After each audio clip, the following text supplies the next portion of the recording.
เย็นมาเป็นความร้อนก็จะเปลี่ยนแปลงจากความร้อนไปสู่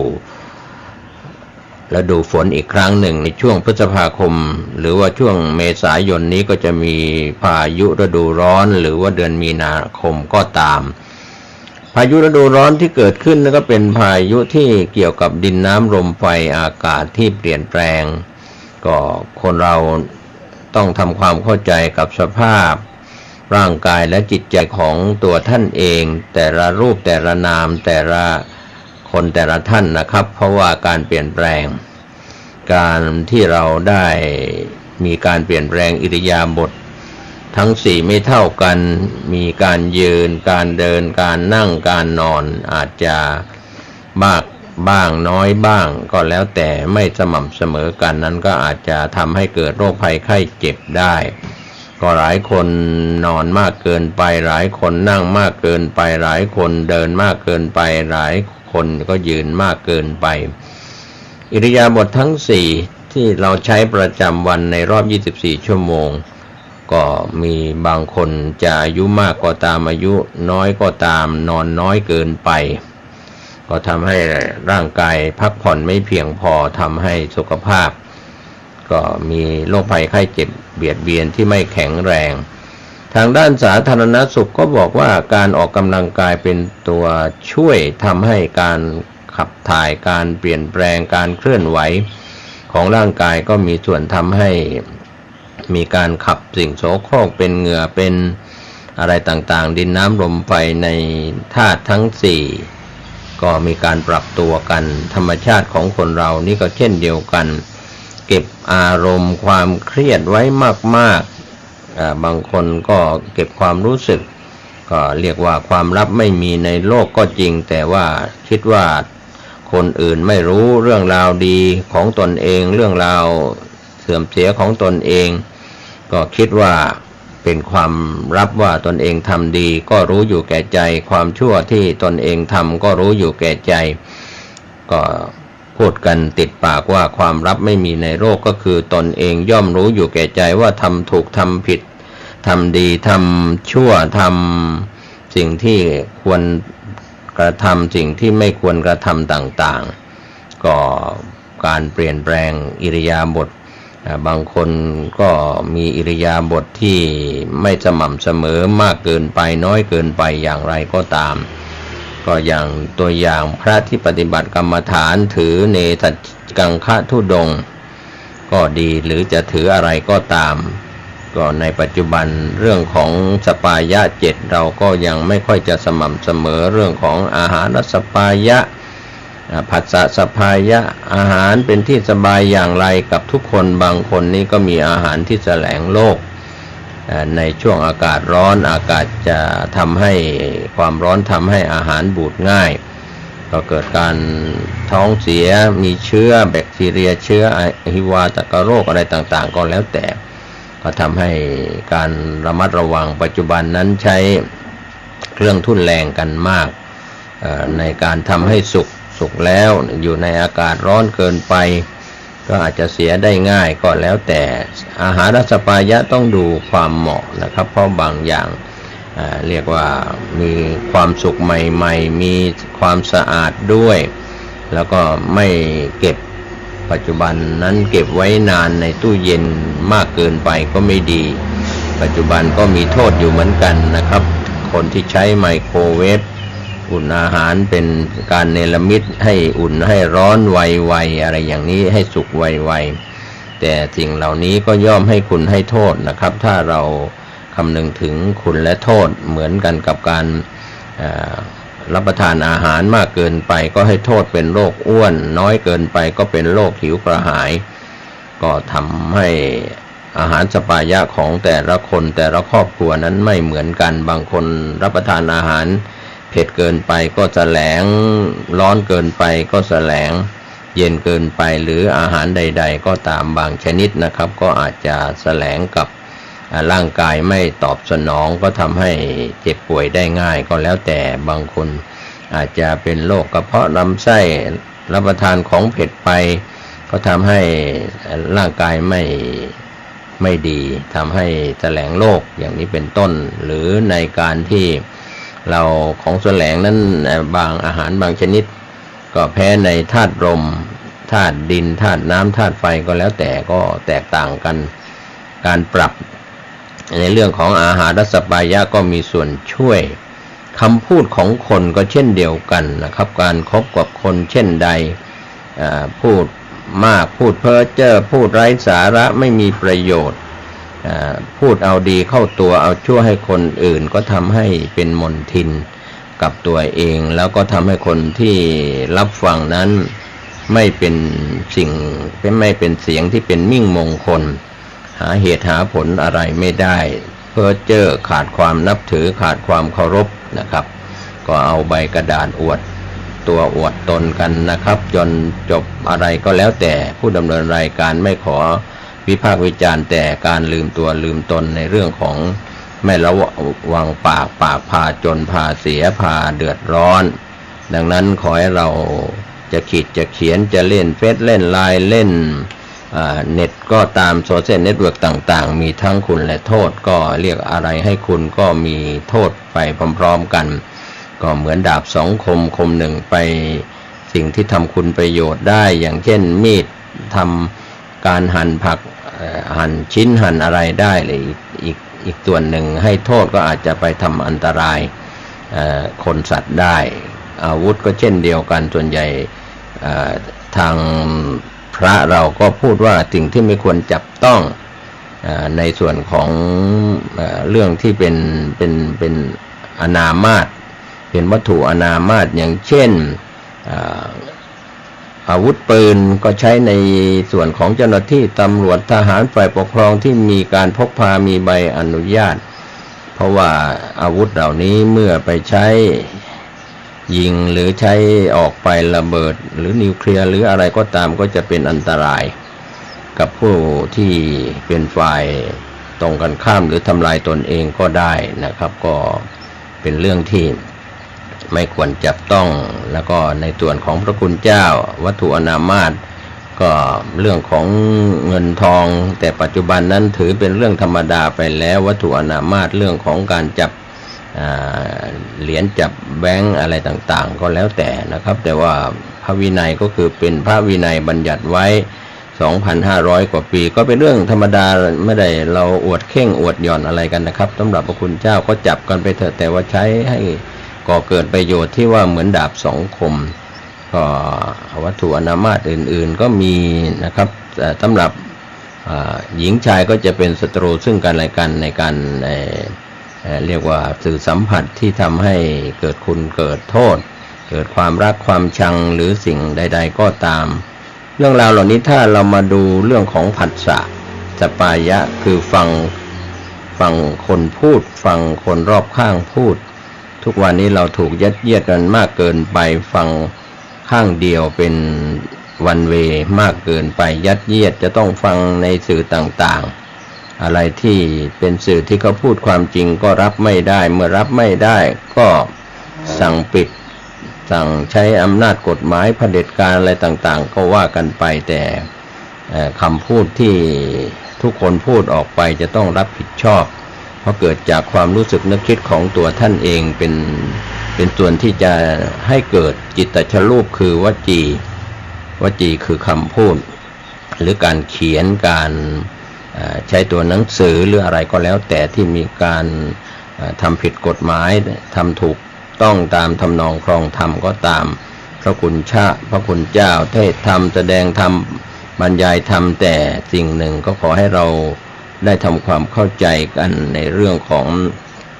ความรู้สึกนึกคิดที่เกี่ยวข้องกับทางด้านจิตใจนะครับท่านผู้ฟังของอริยโวหารนี่เป็นเรื่องสำคัญคำพูดที่พูดออกไปเช่นเห็นบอกว่าเห็นได้ยินบอกว่าได้ยินทราบบอกว่าทราบรู้บอกว่ารู้ไม่เห็นบอกว่าไม่เห็นไม่ได้ยินบอกว่าไม่ได้ยินไม่ทราบบอกว่าไม่ทราบไม่รู้บอกว่าไม่รู้อะไรอย่างนี้ซึ่งเป็นเรื่องที่ถ้าเราปกปิดเราโกหกตนเองได้เราก็โกหกผู้อื่นเราพูดเท็จให้กับตนเองก็พูดเท็จให้กับคนอื่นได้ดังนั้น ทุกวันนี้ถ้าเราอยู่ด้วยการโฆษณาชวนเชื่อมีการหลอกลวงไม่ว่าจะเป็นสินค้าก็ดีอาหารก็ดีและยาก็ดีมีอย.มีสคบควบคุมแต่ว่าก็ไม่สามารถเล็ดลอดคนที่เช็คตรวจสอบกันนะครับไม่ว่าจะเป็นส่วนต่างๆก็มีหน่วยตรวจสอบเมื่อตรวจสอบเจอแล้วก็ถ้าผิดตามกฎหมายก็ดำเนินคดีตามกฎหมายผิดจากทำนองครองธรรมก็รับผลของกรรมทั้งที่เป็นกรรมดีและกรรมไม่ดีต่อไปเหล่านี้ก็ขอให้เราได้ทำความเข้าใจว่าบางครั้งคนอื่นไม่รู้แต่เรารู้อยู่แก่ใจคนอื่นรู้มากรู้น้อยก็ตามก็เป็นส่วนที่เกิดขึ้นจากความเข้าใจว่าเราจะปกปิดความจริงที่เป็นความดีเราก็ปกปิดไม่ได้ความชั่วเราทำไว้มากแค่ไหนน้อยแค่ไหนก็ปกปิดไม่ได้ดังนั้นก็ขอให้เราได้ทำความเข้าใจกันทุกเวลานาทีว่าเราจะอยู่ร่วมกับคนในสังคมในโลกนี้ผัสสะถ้าไม่สปายะเป็นผัสสะที่แสลงหู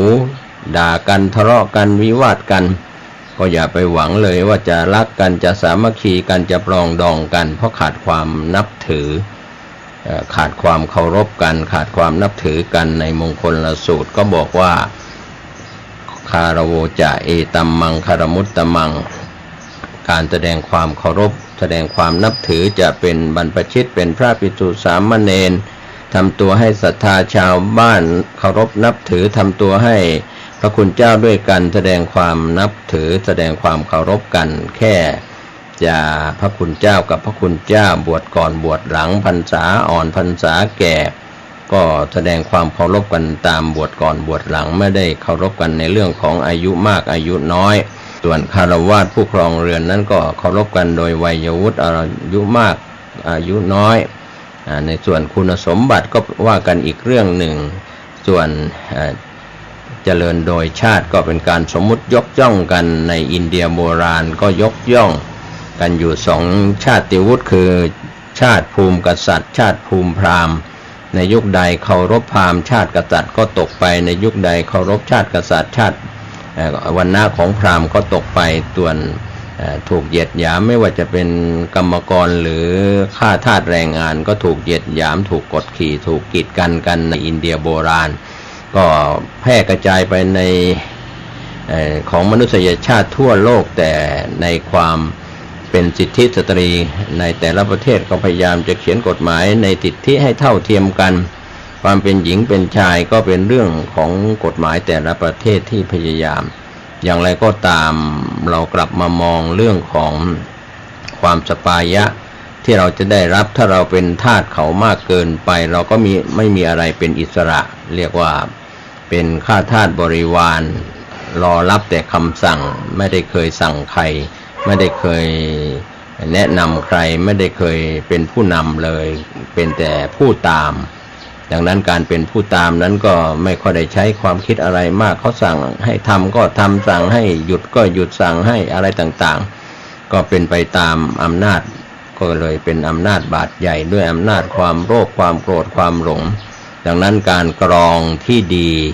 ที่เราจะใช้กันในวันนี้แล้วก็วันหน้าก็คือการกรองด้วยการปฏิบัติกรรมฐานนั่งสมาธิเดินจงกรมก็จะเป็นการกรองอารมณ์ในส่วนของธรรมะสปายะว่าเราได้ทำถูกทำผิดก็จะกรองอารมณ์ของเราในการเจริญสติปัฏฐานทั้ง4กายเวทนาจิตธรรมในส่วนของวิปัสสนากรรมฐานก็ถือตัวถือตนก็ถือได้แต่ถือไปแล้วได้ประโยชน์อะไรอัตราตัวตนเราก็เป็นรูปกายความรู้สึกนึกคิดก็เป็นนามธรรมเป็นรูปเป็นนามเป็นกายเป็นใจอย่างนี้ก็ไม่บางคนอาจจะลืมคิดไปอาจจะลืมนึกไปว่าเราจะมีวันตายเหมือนกับคนสัตว์ทั่วๆไปในโลกนี้ทำอะไรในโลกนี้ดูเหมือนว่าจะมีอำนาจบาดใหญ่มีอิทธิพลมากมายเหลือเกินลืมตัวลืมตนลืมความตายไปก็เลยไม่ค่อยจะรักใครไม่ค่อยจะแสดงความนับถือใครเห็นใครก็กลายเป็นว่าแค่เอาอำนาจเงินไปมีอยู่ใน ส่วนตนที่เรียกว่าเศรษฐีมหาเศรษฐีก็คิดว่าคนยากจนเขาก็มีหัวจิตหัวใจมีความเป็นมนุษย์เหมือนกันจะจนจะรวยก็ไม่ม้วยมรณาในทำนองที่เราได้เคยฟังจากเพลงหรือคำสอนของพระคุณเจ้าตามวัดวารามต่างๆแม้แต่พระคุณเจ้าก็เช่นเดียวกันถ้าทำให้ศรัทธาประชาชนหรือศรัทธาประจำวัดนั้นขาดความเคารพขาดความนับถือเพราะการประพฤติซึ่งเป็นเรื่องของเรียกว่าศีลสมาธิปัญญาจะเป็นตัวแก้หรือตัวกรองในความประพฤติของแต่ละคนใครก็แก้ให้ใครไม่ได้สุทธิความบริสุทธิ์อสุทธิความไม่บริสุทธิ์ปัจจตังเป็นของเฉพาะตัวนันโยอัญญังวิโสทะเยคนอื่นใครอื่นก็ทำให้เราดีไม่ได้ทำให้เราชั่วไม่ได้ถ้าเราไม่ทำความดีก็อย่าลืมในส่วนของการกรองด้วยการนั่งสมาธิหรือการเดินจงกรมในวิปัสสนากรรมฐานสมถกรรมฐานก็มีเรื่องราวที่พระคุณเจ้ามีไอเดียที่จะชักนำศรัทธาประชาชนเข้าสู่วัดวาอารามก็พยายามมีกิจกรรมที่เป็นบุญเป็นกุศลอย่างเช่นตัวอย่างโครงการปฏิบัติธรรมนำสุขตอนแรกๆยุคแรกๆก็อาจจะรวมพลของพระคุณเจ้าและศรัทธาประชาชนกันปีละครั้งปฏิบัติธรรมดังที่ผู้ดำเนินรายการเคยพูดในสมัยที่บวชเป็นสามเณรอยู่ที่จังหวัดนครสวรรค์3 ปีก็มีโอกาสได้ร่วมไปฟังธรรมการประชุมฟังธรรมก็เป็นไอเดียเป็นความคิดของพระเถระครูบาอาจารย์ฝ่ายพระเถระในสมัยนั้นก็มีอดีตหลวงพ่อเจ้าคณะจังหวัดนครสวรรค์ซึ่งเป็นอุปชฌาจารย์ที่ผู้ดำเนินรายการบรรพชาเป็นสามเณรกับหลวงพ่อพระเทพคุณาภรณ์ในสมัยนั้นท่านก็มีความคิดว่าการปฏิบัติธรรมท่านก็ทำให้ดูเป็นตัวอย่างนะครับผู้ดำเนินรายการนำเรื่องนี้มาเล่าก็กล่าวถึงความเป็นจริงที่มีปรากฏแล้วในอดีตท่านจะเคร่งครัดในเรื่องของกิจวัตร10 อย่างเช่นหลวงพ่อทางภาคกลางเรียกว่าหลวงพ่อใหญ่ทั้งพระทั้งเนรทั้งชาวบ้านเพราะตอนนั้นท่านก็เป็นเจ้าคณะจังหวัดจนมรณภาพนะครับไม่มีการเป็นที่ปรึกษาเหมือนสมัยใหม่80 ปีก็ขึ้นเป็นที่ปรึกษานะท่านอยู่จนมรณภาพอายุ99 ปีก็ตำแหน่งก็อยู่กับท่านไปจนถึงวันมรณะไม่มีเปลี่ยนแปลงสมัยก่อนพระเถระครูบาอาจารย์ก็ไม่ค่อยเดินทางไปประชุมไปสัมมนาในต่างจังหวัดต้องขึ้นเครื่องบินหรือต้องนั่งรถยนต์ไปประชุมที่ส่วนกลางกรุงเทพเท่าไหร่นะก็ส่วนใหญ่ก็จะเป็นเขตปกครองในจังหวัดในอำเภอของแต่ละจังหวัดเท่านั้นก็แตกต่างกันการปกครองคณะสงฆ์ในอดีตก็อาจจะมีการเปลี่ยนแปลงปรับตัวกันในยุคใหม่ๆซึ่งไทยแลนด์ 4.0 นั้นกำลังก้าวกระโดดไปใครจะก้าวกระโดดตามทันไม่ทันก็เป็นเรื่องของโลกเทคโนโลยีพุทโธโลยีทั้งฝ่ายโลกฝ่ายธรรมที่กำลังเจริญรุดหน้าไปสุดโต่งทีเดียวด้วยรูปธรรมแต่ในเรื่องของนามธรรมก็กำลังไหลกลับลงคลองไม่ได้กลับไปพิจารณาเพราะฉะนั้นเส้นผมบางภูเขากันแล้วทุกวันนี้เราไม่มีโอกาสจะนั่งสมาธิหรือเดินจงกรมกำหนดสติเป็นแม่ทัพฝ่ายบุญที่จะทำให้เราสร้างบุญโดยคนจนก็สร้างได้คนวัยฐานะปานกลางก็สร้างได้คนรวยก็สามารถเจริญพระกรรมฐานได้การเปลี่ยนแปลงอารมณ์ที่ทุกคนจะไปทดสอบตนเองในเรื่องของการปฏิบัติกรรมฐานนะครับในโครงการปฏิบัติธรรมนำสุขของพระคุณเจ้าซึ่งได้ทำเป็นตัวอย่างในยุคอดีตก็มีในส่วนของการที่เราได้ศึกษาพุทธกิจขององค์สมเด็จพระสัมมาสัมพุทธเจ้าเพราะพุทธองค์ก็ทรงมีพุทธกิจ5 ข้อ 5 ประการประจำวันเช้าออกบิณฑบาตโปรดสัตว์นะครับก็เย็นก็แสดงธรรมค่ำมาให้โอวาทกับแสดงธรรมกับศรัทธาประชาชนที่ไปที่วัดที่ลานธรรมค่ำมาก็ให้โอวาทกับพระภิกษุสามเณรอันนี้ก็เป็นเรื่องของอุปชาอาจารย์ในยุคปัจจุบันถือตามแบบอย่างพุทธองค์ในพุทธกิจทั้ง5 ประการเที่ยงคืนแก้ปัญหาเทวดาคนที่ไม่เชื่อนรกไม่เชื่อสวรรค์ไม่เชื่อเรื่องมนุษย์ ไม่เชื่อเรื่องความเป็นอมนุษย์ถวยเทพเทวาอะไรก็แล้วแต่ก็เป็นส่วนอัธยาศัยสำหรับผู้ที่เรียนวิทยาศาสตร์กันมากๆก็อาจจะไม่ค่อยเชื่อหรือพิสูจน์ไม่ได้ในส่วนของพุทธศาสตร์ในส่วนของวิชาการต่างๆก็เป็นเรื่องราวที่เราจะปฏิบัติธรรมแล้วจะได้อะไรทำไมคนไทยเราใกล้เกลือกินด่างหรือเส้นผมบังภูเขากันอยู่ใกล้วัดใกล้สำนักปฏิบัติวิปัสสนาแต่ไม่มีโอกาสได้ปฏิบัติกรรมฐานอยู่กับสำนักกรรมฐานแต่ไม่ได้ปฏิบัติกรรมฐานอยู่ในจังหวัดที่มีสำนักวิปัสสนาอยู่ใกล้ชิดกับพระวิปัสสนาจารย์ก็ไม่มีโอกาสได้ปฏิบัติบวชก็แล้วเป็นพระภิกษุก็แล้วเป็นสามเณรก็แล้วมียศมีสมณศักดิ์ก็แล้วไม่ได้นั่งสมาธิไม่ได้เจริญกรรมฐานกันก็หลวงปู่ครูบาอาจารย์ทั้งหลายก็ที่มรณภาพล้มหายตายจากไปในยุคอดีตท่านก็ทำเป็นแบบอย่างสมัยอดีตนั้นก็มีการเดินธุดงค์เพื่อไม่ให้ติดในที่อยู่ในการเปลี่ยนอิริยาบถฝึกความอดทนฝึกความขยันหมั่นเพียรฝึกหลายๆอย่างดังที่ผู้ดำเนินรายการกล่าวเป็นบางข้อในสปายะ7ที่เราจะเห็นว่าเรื่องของอากาศอุตุสปายะอากาศนี้ก็เป็นเรื่องของธรรมชาติ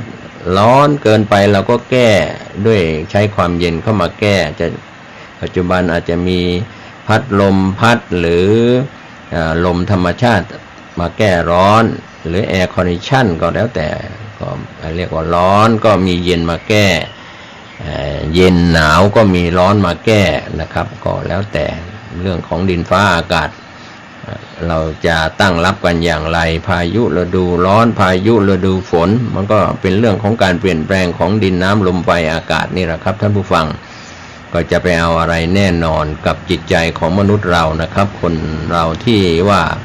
เกิดมีเป็นมนุษย์ชายหญิงนั้นไม่สามารถจะยังรู้จิตใจของแต่ละคนได้ว่าเขาคิดอย่างไรเขารู้สึกอย่างไรทำไมคนมีการศึกษาดีมีหน้าตาดีแต่ทำไมกลับทำผิดกฎหมายเป็นโจรติดคุกติดตารางทำผิดหรือคนที่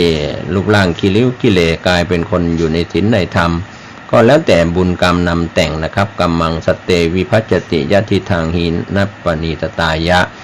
การที่เราไปล่วงล้ำก้ำเกินด้วยกายกรรมวจีกรรมมโนกรรมในบุคคลเหล่านั้นอาจจะเป็นผู้ทรงศีลทรงธรรมได้เจริญพระกรรมฐานมีศีลมีสมาธิมีปัญญาก็ขอให้เราได้หันกลับมานะครับอย่าหลงทางและไม่ถามไถ่หนีจระเข้ใหญ่ไพร่ลงไปในน้ำถูกจองจำกับยินดีสู้ภัยรีไม่หาอาวุธทางพุทธศาสนาสอนเรื่องปัญญาเป็นอาวุธแต่ว่าทางโลกใช้อาวุธสงครามที่สั่งซื้อสั่งทำกันเข้ามาสั่งซื้อกันเข้ามาเพื่อจะป้องกันประเทศชาติบ้านเมืองแต่ว่าทางพุทธศาสนา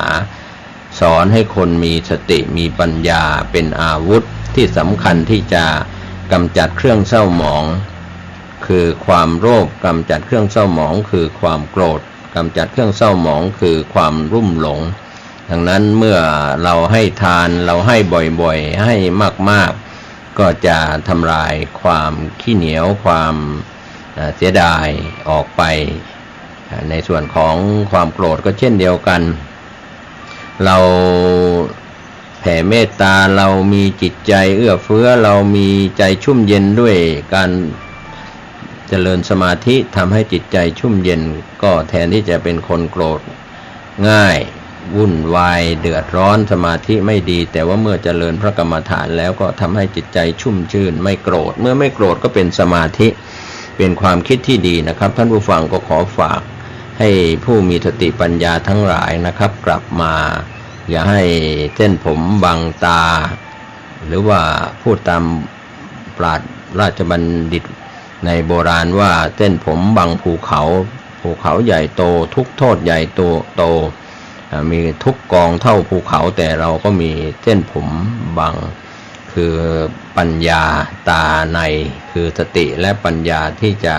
เข้าไปกรองว่าอะไรคือความทุกข์กายทุกข์ใจอะไรคือความสุขกายสุขใจที่จะเกิดขึ้นสุขอิงอามิตรสุขไม่อิงอามิตรสุขที่แท้จริงเป็นอย่างไรก็เป็นเรื่องที่ฝาก บอกท่านผู้มีสติปัญญาวันนี้ผมเกษตรเพชรนิตวิทยากรแบ่งปันความคิดดีๆก็หวังว่าท่านทั้งหลายจะให้ความสำคัญกับการยืนเดินนั่งนอนของตัวท่านเองก็ให้ความสำคัญกับตนเองอย่าตกเป็นทาสอารมณ์ของใครมากเกินไปเป็นคนรับใช้ไม่ว่าจะเป็นข้าราชการทหารตำรวจฝ่ายปกครองหรือใครก็ตามนะครับอย่าได้กดขี่อย่าได้ให้เกียรติซึ่งกันและกันให้ความเคารพกันให้ความนับถือกันก็จะสุขกายสุขใจไม่ทะเลาะเบาะแว้งกันปรองดองกันไม่ได้เพราะถือตัวถือตนถือจากตุเจ้าวัดหนองตองหางดงจังหวัดเชียงใหม่นำรายการปกิณกธรรมะมามาจามา